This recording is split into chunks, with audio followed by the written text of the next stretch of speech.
Hello मेरे प्यारे students, कैसे हैं आप सभी। उम्मीद है आप सभी एकदम मस्त होंगे, जबरदस्त होंगे। क्या मेरी आवाज़ बिल्कुल सही आ रही है? उम्मीद है मेरी आवाज़ बिल्कुल सही आ रही होगी, वीडियो ऑडियो एकदम जबरदस्त तरीके से चल रहा होगा। तो मैं आपका स्वागत करता हूं मेरे प्यारे से यूट्यूब चैनल यशस्वी क्लासेस में, जहां आज हम डिस्कस करने जा रहे हैं क्लास 10 का चैप्टर नंबर 1 चेंजेस। इस चैप्टर में हम सबसे पहले जानेंगे कि क्या होता है केमिकल रिएक्शंस ना, रिएक्शंस के टाइप्स के बारे में जानेंगे कि रिएक्शंस कितने टाइप्स की होती हैं। ठीक, उससे पहले हम जानेंगे इस यहाँ पास क्या होते हैं कि कैसे कोई भी केमिकल रिएक्शंस को हम जानेंगे कि कैसे केमिकल रिएक्शंस हो रही है, उसकी आइडेंटिफिकेशन जानेंगे यहाँ पास कि कैसे ही हम देख के बता दें कि यहाँ पास कोई ना कोई रिएक्शंस हुआ है। इस चैप्टर में हम ये सब डिस्कस करेंगे। तो बिना देरी करते हुए सबसे पहले हम जान लेते हैं कि केमिकल रिएक्शन, तो सॉरी पहले केमिकल रिएक्शन से पहले हम यहाँ पास चेंजेस देखते हैं। चेंजेस हमारे पास 2 टाइप्स के होते हैं इस चैप्टर्स में आगे बढ़ने से पहले हमको ये जानना जरूरी होगा कि जो हमारे पास चेंजेस 2 टाइप्स के हैं वो चेंजेस है कैसे, हम कैसे पता करेंगे कि जो चेंजेस हो रहे हैं, जो 2 टाइप्स हैं हमारे पास चेंजेस के, हम उसको जान ले पहले, समझ ले पहले क्या हो रहा है उस चेंजेस में, तो हम आगे बढ़े, तभी हमको ये चैप्टर समझ में आएगा। तो हमारे पास जो चेंजेस थे, हमारे पास बेसिकली 2 टाइप्स के थे। पहला जो चेंजेस था वो फिजिकल था और दूसरा था जो है हमारे पास वो केमिकल है। तो अब ये चेंजेस तो हमारे पास 2 प्रकार के हैं। अब सभी लोग ये जानते होंगे चेंजेस यानी बदलाव, कोई भी चीज अगर बदल रही है तो वो चेंजेस है ना। तो ठीक है, चेंजेस सबको पता होंगे लगभग। तो जो चेंजेस होते हैं हमारे पास 2 टाइप से बेसिकली होते हैं, एक फिजिकल एक केमिकल होते हैं। तो सबसे पहले हमको जानना ये जरूरी होगा कि फिजिकल क्या है, केमिकल क्या है ना।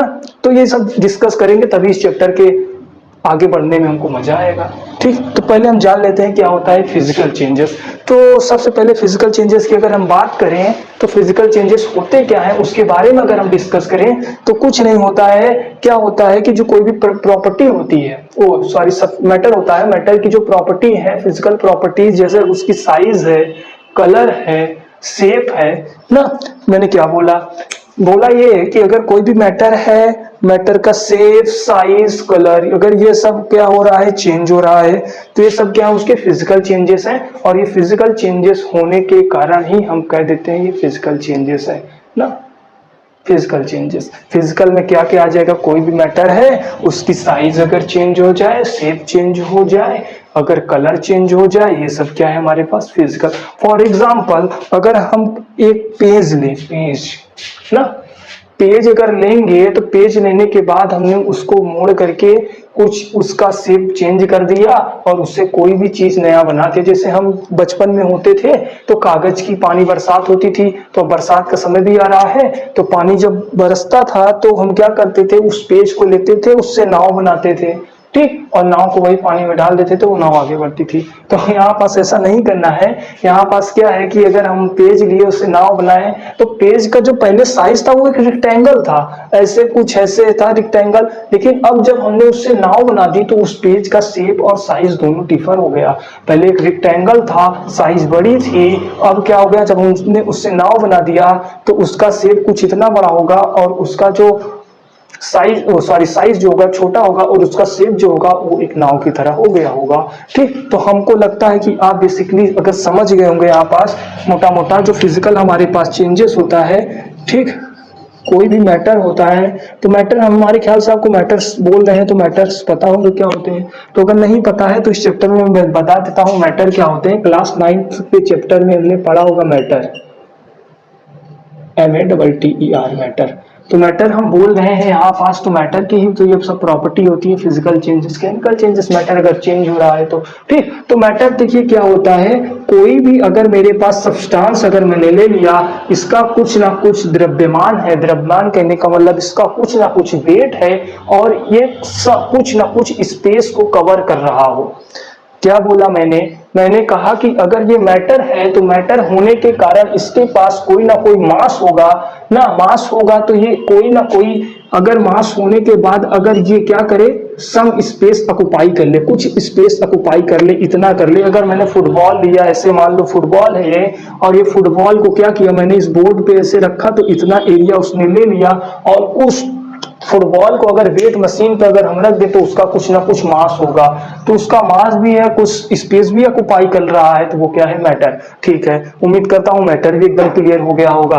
ठीक, अगर नहीं क्लियर होगा तो कमेंट बॉक्स में लिख दीजिएगा, हम उसको और अच्छे तरीके से क्लास 9 वाले में अगर हम उसमें पढ़ाने वाले हैं अभी अगले कुछ दिनों में अगर वो वीडियो डल जाएगा तो वो उस का डिस्क्रिप्शन में मैं लिंक दे दूंगा। ठीक, तो कहने की बात क्या है कि कोई भी मैटर की बात करें तो कोई भी सब्सटेंस उसके पास कुछ मास हो और स्पेस ऑक्युपाई करे कुछ, तो वो क्या हो जाएगा हमारा मैटर। अब उन्हीं मैटर में हमारे पास अगर चेंजेस हो रहे हैं तो उसमें सबसे पहले फिजिकल आ जाएगा, यानी उस मैटर उस फुटबॉल की अगर साइज को हम छोटा कर दें कंप्रेस करके, या फिर उसको क्या करें हमने काट के अलग अलग कर दें, तो काटने के बाद भी क्या होगा वो अलग अलग हो जाएगा फुटबॉल, लेकिन वो किस मटेरियल से बना है वो नहीं चेंज होगा। तो वो सब हमारे पास फिजिकल चेंजेस आ जाते हैं। ठीक, तो एक होता है फिजिकल चेंजेस, एक होते हैं केमिकल चेंजेस। और केमिकल चेंजेस में क्या होता है कि जो हमारे फिजिकल चेंजेस तो होंगे होंगे, जरूरी ये नहीं कि हो भी और नहीं भी हो ना। तो हम ये लिख के चलते हैं कि मान के चलते हैं कि फिजिकल चेंजेस होंगे, उसके साथ वो जो मैटर है वो किस कंपोनेंट से, किस मैटर से, मटेरियल से मिलकर के बना है वो चेंज हो जाए। हमने क्या क्या फिजिकल चेंज तो हो रहा है, अदरवाइज उसके अलावा क्या कि वो जो मैटर बना हुआ है उसके अलावा वो किन मटेरियल से बना है वो भी चेंज हो जाए, वो क्या कहलाते हैं हमारे सारे के सारे केमिकल चेंजेस। ठीक, तो यहाँ पर चेंजेस की बात हो रही थी। सबसे पहले हम जान लेते हैं कि केमिकल रिएक्शन, चैप्टर का नाम ही है हमारे पास केमिकल रिएक्शन। केमिकल रिएक्शन, ठीक, केमिकल रिएक्शन ये चैप्टर का नाम है। तो पहले हम जान ले क्या होती है केमिकल रिएक्शन। ठीक, तो हम केमिकल रिएक्शन कैसे जानेंगे। मेरे पास कोई एक मैटर है, एक दूसरा मैटर है, यानी दो मैटर हमारे पास हो या एक ही हो, मोर देन वन मैटर, यानी वन मैटर, एक से ज्यादा अगर हमारे पास मैटर है उनको हमने मिला दिया और एक नया मैटर हमारे पास बन गया। हमने क्या कहा कि मेरे पास एक कोई मैटर है, एक दूसरा मैटर है, उस ए वाले को मैंने एक मैटर को दूसरे मैटर के साथ मिला दिया, एक तीसरा मैटर हमको नया तीसरा मैटर मिला, तो वो हमारे पास जो प्रोसेस है वो केमिकल रिएक्शन का पूरा प्रोसेस है। ठीक, फॉर एग्जाम्पल अगर मैंने कहा कि मेरे पास कोई सब्सटेंस है ए और फॉर एग्जाम्पल की कोई बी है, ठीक, अब मैंने इन दोनों को मिलाया तो मेरे पास एक सी बन गया, न्यू सब्सटेंस। तो ये पूरा का पूरा जो ये प्रोसेस है, ये पूरा का पूरा प्रोसेस हमारा क्या कहलाएगा, केमिकल रिएक्शंस। हमने क्या किया, एक टेस्ट ट्यूब में ये लिया, ये वाला ऐसे ऐसे था, ठीक, और एक टेस्ट ट्यूब में मेरे पास बी वाला था, ऐसा कुछ,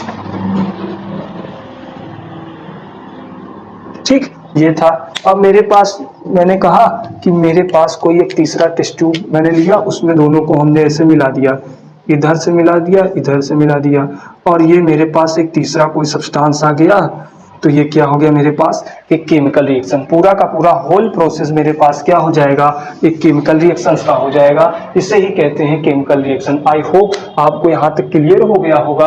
अब हम आगे चलते हैं, क्या होता है यहाँ पास पूरा का पूरा प्रोसेस। हमने क्या कहा, एक मैटर ले और दूसरा मैटर ले, उन दोनों को आपस में मिला दें, एक नया तीसरा मैटर मिल जाए, वो हमारा क्या होगा, पूरा का पूरा प्रोसेस केमिकल रिएक्शंस। बात इतनी क्लियर हो गई होगी, तो हम आगे चलते हैं।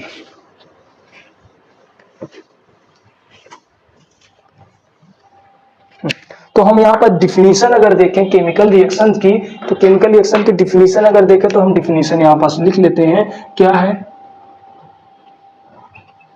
वन और more then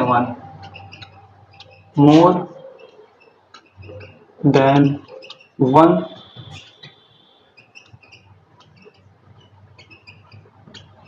substances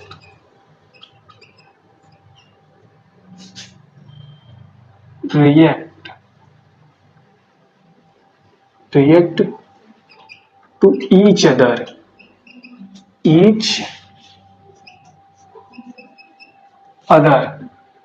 is called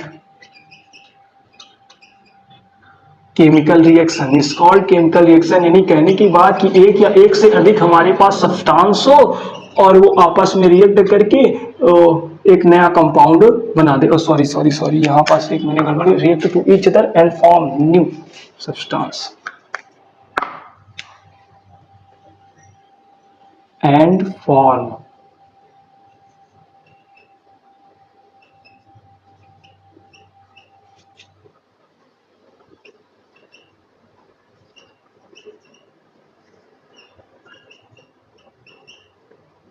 substances this process is known as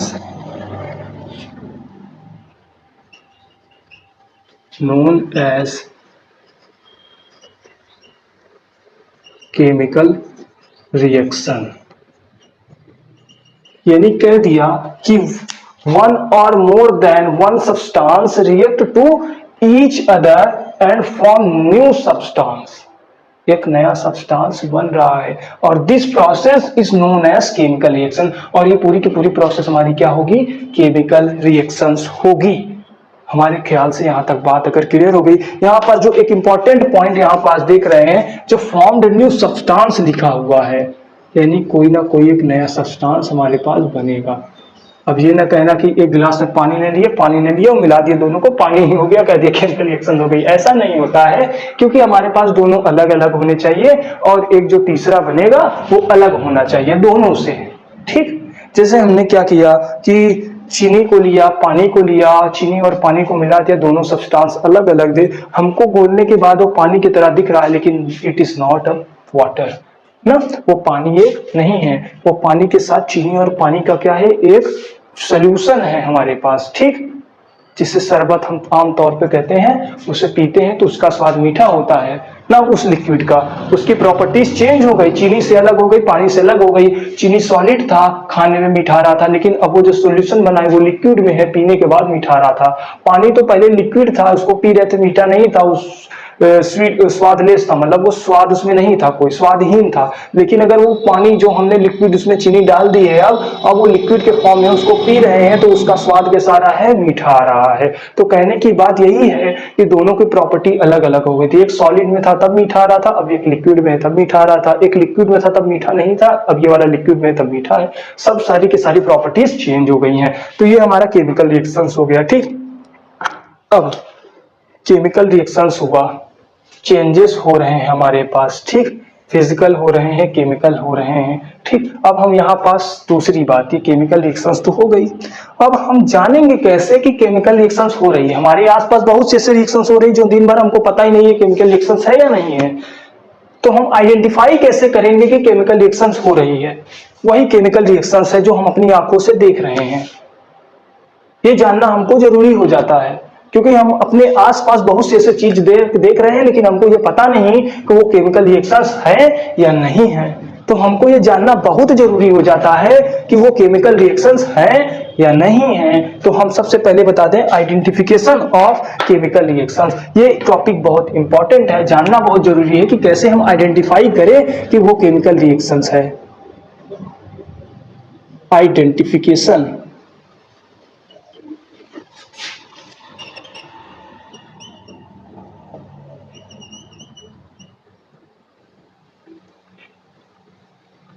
chemical reaction, यानी उस केमिकल रिएक्शंस को हम आइडेंटिफाई करेंगे। कैसे बताएं कि वो केमिकल रिएक्शंस है?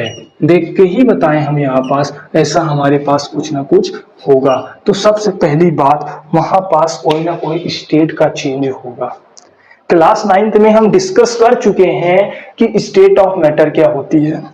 स्टेट जो मैटर्स की होती हैं वो सॉलिड, लिक्विड, गैस होती है। यानी कोई सब्सटेंस सॉलिड से लिक्विड में कन्वर्ट होगा, कोई लिक्विड से गैस में, कोई सॉलिड से ही डायरेक्ट क्या चला जाएगा? गैस में चले जाएगा, या गैस से लिक्विड में आए, लिक्विड से सॉलिड में जाए। ऐसा स्टेट का चेंज हो रहा है। तो अगर स्टेट का चेंज होगा तो क्या होगा? केमिकल रिएक्शंस वहां होगा। सबसे पहले हम रिएक्शंस में यही देखेंगे कि अगर स्टेट का चेंज हो रहा है, अगर स्टेट का चेंज हो रहा है तो वो कैसा रिएक्शन हो जाए? तो वो केमिकल रिएक्शन उससे बोला जाएगा। कहीं ना कहीं, जहां कहीं भी स्टेट का चेंज हो, सॉलिड से लिक्विड जाए, लिक्विड से सॉलिड जाए, या लिक्विड से गैस जाए, गैस से सॉलिड जाए। ठीक, तो क्या होगा? सबसे पहला स्टेट का चेंज होगा।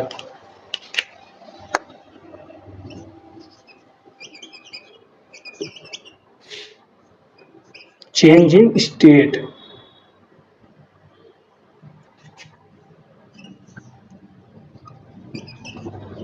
चेंज इन स्टेट, सबसे पहला टॉपिक चेंज इन स्टेट। हम अपने घर में ऐसे रोज देखते रहते हैं हमारे किचन में कि जब खाना बनता है तो वाटर बॉईल करने के लिए रखते हैं।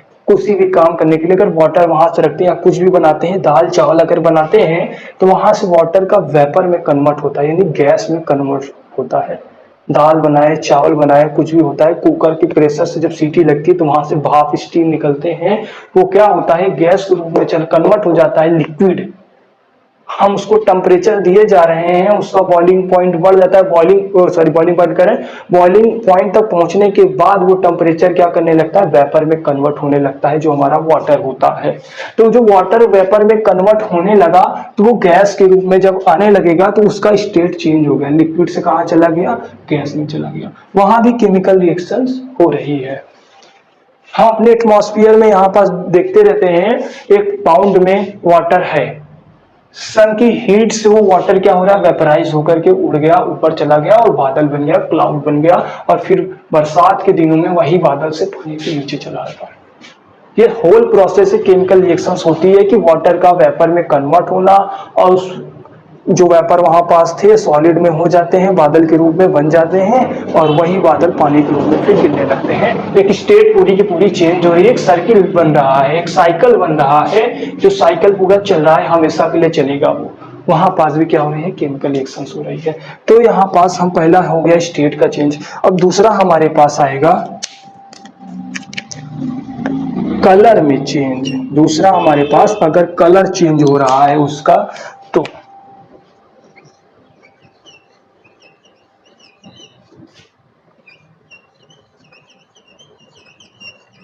कलर चेंज, यानी कोई भी सब्सटेंस है अगर पीला है, पीले से नीला हो गया, कुछ डाल दिया हमने उसमें, पीले से नीला हो गया, तो उसका कलर भी चेंज हो गया पूरा का पूरा। जब कलर चेंज हो गया तो हम क्या कह सकते हैं, वो क्या है, केमिकल रिएक्शंस है। एक किसी ना किसी केमिकल रिएक्शंस के कारण ही कलर चेंज होता है। फॉर एग्जाम्पल हम अपने घरों में चाय बनाते हैं, चाय अमूमन सब लोग पीते होंगे, तो चाय जब बनाते हैं तो पानी रहता है, दूध रहता है। फॉर एग्जाम्पल कुछ लोग पानी पहले चढ़ाते हैं, फिर चाय की पत्ती डालते हैं, फिर पहले काली हो जाती है, काली हो जाती है, फिर जब खौलने लगता है तो उसके ऊपर दूध डाल देते हैं। जैसे ही दूध डालते हैं तो काले से उसका रंग कुछ अलग हो जाता है, ठीक। तो वहां पास कलर चेंज हो गया, कलर जहां चेंज हुआ तो वो भी क्या हो गई, केमिकल रिएक्शंस हो गई। तीसरी बात हमारे पास आती है टेम्परेचर की, यानी उसका टेम्परेचर भी क्या होगा, चेंज होगा ना। फॉर एग्जाम्पल बता रहा हूं, temperature change in temperature. Change in temperature,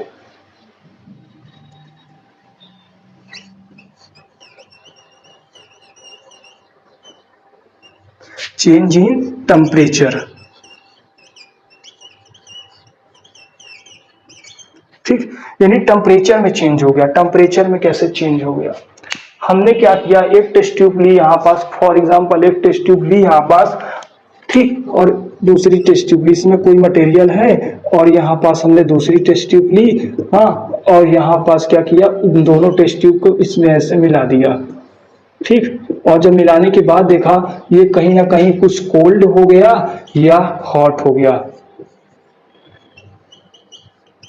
ठीक। क्या मैंने कहा, ये अलग अलग सब्सटेंस हमारे पास थे। ये मान लो ए था बी और ये था सी। जब हमने ए और बी को इसमें मिला दिया सी में, सी को हमारे पास वैकेंट टेस्ट ट्यूब यानी खाली टेस्ट ट्यूब थी, उस खाली टेस्ट ट्यूब में क्या किया, ए को भी मिला दिया और बी को भी मिला दिया, तो हमारे पास क्या बना, सी। इधर से ए इधर से बी मिला दिया तो हमारे क्या पास बना, सी बना।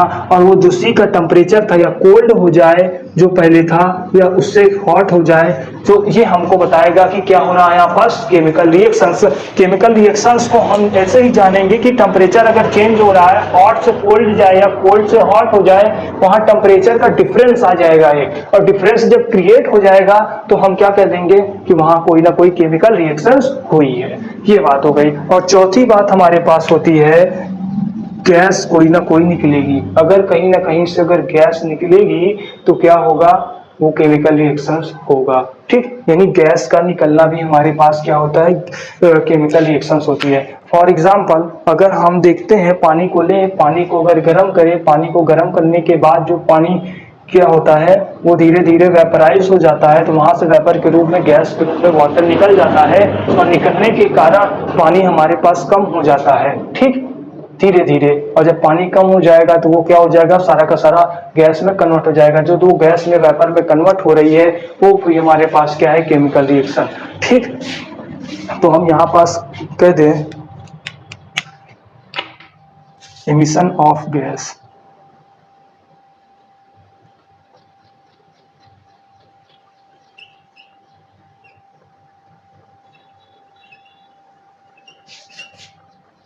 एमिशन ऑफ गैसेस, यानी गैस का निकलना, गैस निकल रहे हैं। ये चारों के चारों अगर प्रोसेस कहीं सही हो रहे हैं तो हमारे पास इनमें से कोई भी अगर हो रहा है तो हम उसको क्या कह देंगे, वो केमिकल रिएक्शंस हो रही है। ठीक, कह देंगे क्या, केमिकल रिएक्शंस हो रही है। अगर चारों में से कोई ना कोई अगर एक हो रहा है तो वो क्या होगा, केमिकल रिएक्शंस वहां पास हो रही है, ऐसा हम वहां पास बोलेंगे।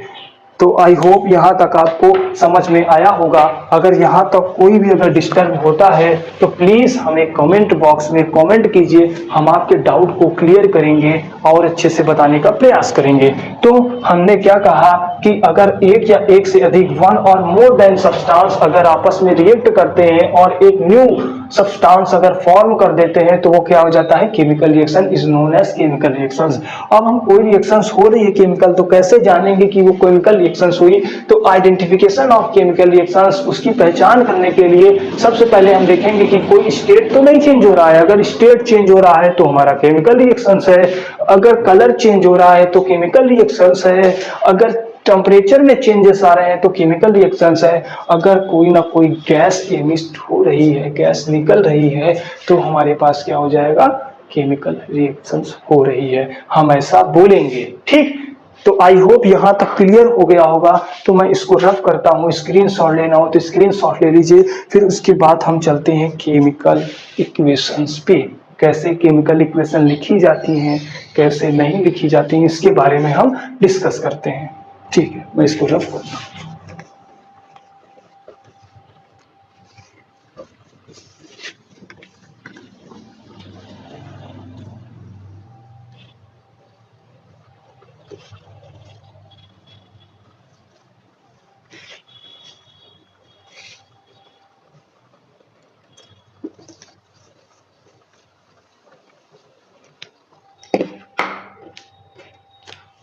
हाँ, तो अब बात करते हैं हम केमिकल इक्वेशंस की।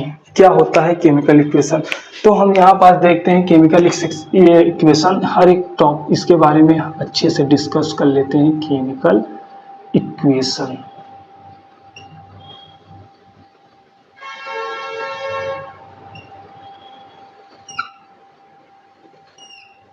हमारे पास केमिकल रिएक्शंस हो रही है।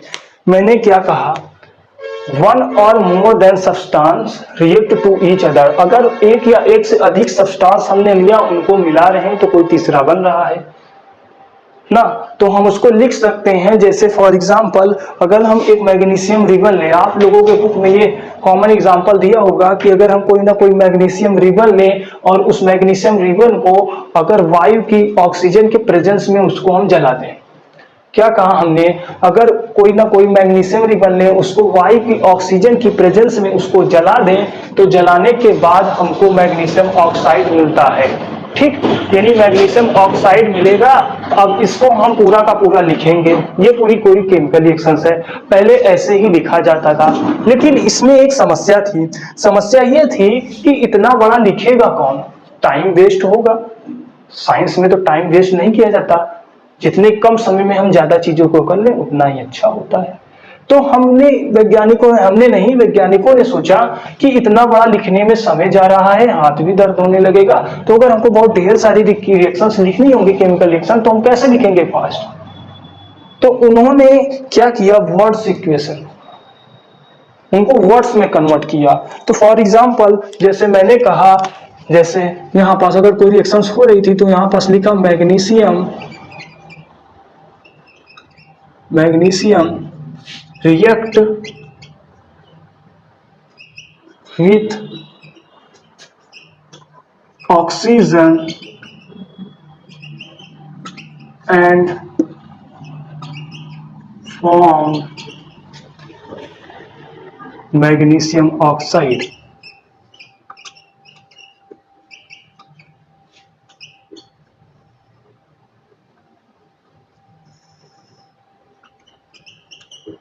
हमने ये लिखा। अब ये रिएक्शंस हो रही है, हमने केमिकल रिएक्शंस हो रही है, इतना बड़ा हमने लिखा, टाइम चल गया। Magnesium react with oxygen and form magnesium oxide.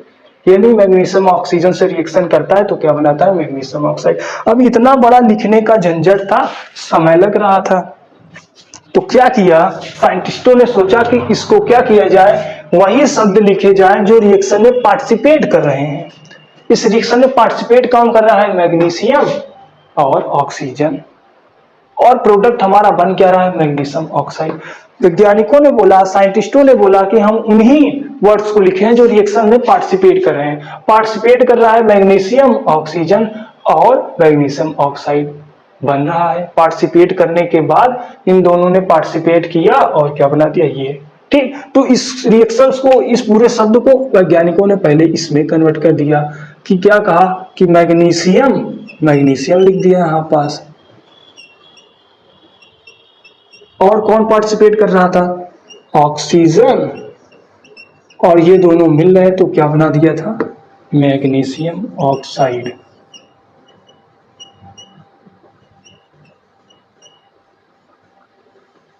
उन्होंने कहा कि जो पार्टिसिपेट कर रहे हैं हम उन्हीं को लिखें। मैग्नीशियम और ऑक्सीजन पार्टिसिपेट कर रहे थे और क्या बना रहे थे, मैग्नीशियम ऑक्साइड, तो उन्होंने इसको लिखा।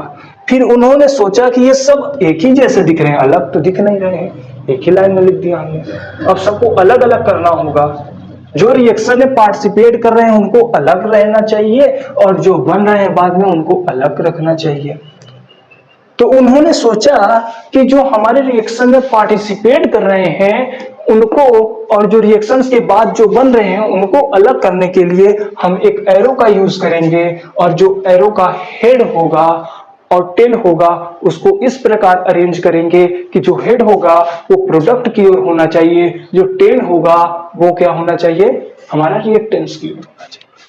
तो ये हमने कुछ ऐसा लगाया कि उन्होंने कहा इसको अरेंज करने के लिए कुछ ऐसा होना चाहिए, ऐसा, क्योंकि ये सब हमारे क्या है, रिएक्शन में पार्टिसिपेट कर रहे हैं और बन रहा है ये। इन दोनों को अलग करने के लिए एक एरो का यूज करेंगे। ये एरो का हेड है, हेड किधर होना चाहिए, जो हमारा बन रहा है रिएक्शंस के बाद, और रिएक्शंस के पहले जो हमारे पार्टिसिपेट किए थे उसकी ओर ये टेल होना चाहिए। ये होता है टेल, ये होता है हेड, ये एरो का हो गया सिंबल। ठीक, अब इधर का जो हमारे पास जो पार्टिसिपेट कर रहे थे वो एक जैसे लग रहे थे, एक साथ थे। अब इसमें अलग अलग थे, इनको भी अलग अलग करने के लिए उन्होंने सोचा, उन्होंने कहा साइंटिस्टों ने कि जो हमारे रिएक्शन में पार्टिसिपेट कर रहे हैं एक है तो वो ऐसा ही लिखा रहेगा, एक पार्टिसिपेट करेगा। अगर एक से ज्यादा है तो उनके बीच में हम क्या लगाएंगे, प्लस लगाएंगे। ठीक, तो इनको प्लस लगा के अलग अलग कर दिया, और अगर जो हमारे पास रिएक्शंस के बाद बना था उनको हमने क्या कर दिया, एक एरो से अलग कर दिया तीर लगा के। बात इतनी क्लियर हुई। ठीक, हमने क्या कहा, साइंटिस्टों ने ये सोचा कि इतनी बड़ी रिएक्शंस हम लिखें क्यों, इसमें जो पार्टिसिपेट कर रहे हैं, जो बन रहा है उसी को लिखे। तो पार्टिसिपेट कर रहा था मैग्नीशियम और ऑक्सीजन तो उसको लिखा, और बन रहा था हमारा मैग्नीशियम ऑक्साइड, उनको लिखा। फिर उन्होंने सोचा कि इन दोनों को अलग करने के लिए हम क्या करें, जो पार्टिसिपेट कर रहे हैं उनको और जो बन रहा है उनको अलग करने के लिए एक एरो का इंडिकेट कर देते हैं। एरो कहां से, जो पार्टिसिपेट कर रहे हैं वहां से, जो बन रहा है वहां तक। हेड होना चाहिए कहां, जो बन रहा है, टेल कहां होना चाहिए, जिधर पार्टिसिपेट कर रहे थे। अब जो पार्टिसिपेट कर रहे हैं तो उसमें अगर मोर देन वन सब्सटेंस है, 1 2 3, तो उनको क्या करेंगे, प्लस सिंबल से लगा देंगे, प्लस लगा के अलग अलग कर देंगे। और प्रोडक्ट में भी अगर कोई बनेगा, मोर देन वन प्रोडक्ट अगर बनता है वहां पर भी हम क्या करेंगे, प्लस लगा के अलग अलग कर देंगे उनको। तो आई होप इतनी बात क्लियर होगी। फिर उसके बाद इसे बोला जाता है वर्ड इक्वेशन। ये पूरे को हम बोल दिए क्या, वर्ड इक्वेशन, जितना हम इसको कर रहे हैं इसको। ठीक, ये था हमारे पास वर्ड इक्वेशन, इसे बोल दिया वर्ड इक्वेशन।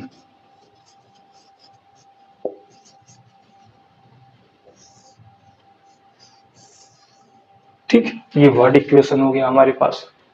तो ये वर्ड इक्वेशन है मैग्नीशियम ऑक्सीजन और मैग्नीशियम ऑक्साइड, एक वर्ड्स के रूप में लिखा है। अब वैज्ञानिक लोग को और खलबली होने लगी, कहा ये भी तो समय लग रहा है, इतना बड़ा बड़ा वर्ड्स लिखेंगे तो हमको समय लगेगा। अब इसको वो और छोटा करने की कोशिश करने लगे, दिमाग लगाने लगे कि उसको और छोटा कैसे कर सकते हैं। दिमाग को उन्होंने प्रेशर डाला कि इसको और कैसे छोटा किया जाए। तो फिर साइंटिस्टों ने कहा कि जो जो पार्टिसिपेट इसमें कर रहे हैं, जो जो एलिमेंट्स, उन एलिमेंट्स के सिंबल के रूप में उनको इंडिकेट कर दिया जाए। इनका क्या लिख दिया जाए, सिंबल लिख दिया जाए। और जो हमारे पास कंपाउंड बना उसका हम अगर फॉर्मूला लिख दें तो ये हमारे पास क्या हो जाएगा, शॉर्ट हो जाएगा। बिल्कुल बिल्कुल कोई फिर दिक्कत नहीं होगी, क्योंकि लिखने में जैसे अगर हम देखें मैग्नीशियम का सिंबल होता है Mg, तो मैग्नीशियम को क्या कर दिया, Mg लिख दिया। ठीक, ऑक्सीजन हमारा क्या है, नॉन मेटल, और नॉन मेटल हमारे डाई एटॉमिक के रूप में होते, ऑक्सीजन के लिए लिखते हैं वो, और डाई एटॉमिक है तो O2 के रूप में होगा, डाई एटॉमिक यानी O2। ठीक, बीच में प्लस था तो बीच में प्लस लगा दिया, एरो है तो एरो लगा देंगे। अब मैग्नीशियम ऑक्साइड का फार्मूला होता है MgO। अब ये जो हमारे पास लास्ट में जो आई है इक्वेशन, ये इक्वेशन को बोल देते हैं हम केमिकल रिएक्शन, केमिकल इक्वेशन। ये जो हमारे पास ये केमिकल इक्वेशंस है,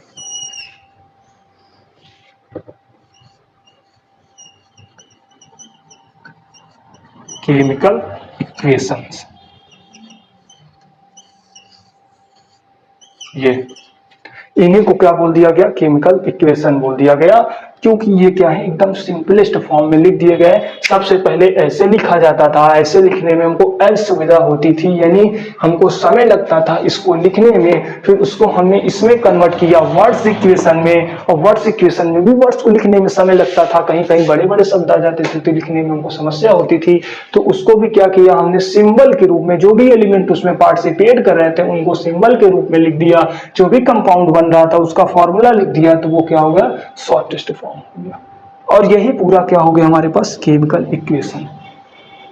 ठीक, अभी ये केमिकल इक्वेशंस बैलेंस नहीं है, तो अभी आगे चर्चा करेंगे बैलेंस के बारे में, कैसे किसी केमिकल रिएक्शंस को बैलेंस करेंगे। ठीक, हमारे पास यहाँ एक मैग्नीशियम है, एक मैग्नीशियम है, यहाँ दो ऑक्सीजन, यहाँ एक ही ऑक्सीजन, तो अनबैलेंस है। वो अगली वीडियो में हम यहाँ पर डिस्कस करेंगे कैसे होता है। तो आई होप यहाँ तक आपको एकदम क्लियर हो गया होगा कि क्या होती है केमिकल इक्वेशंस।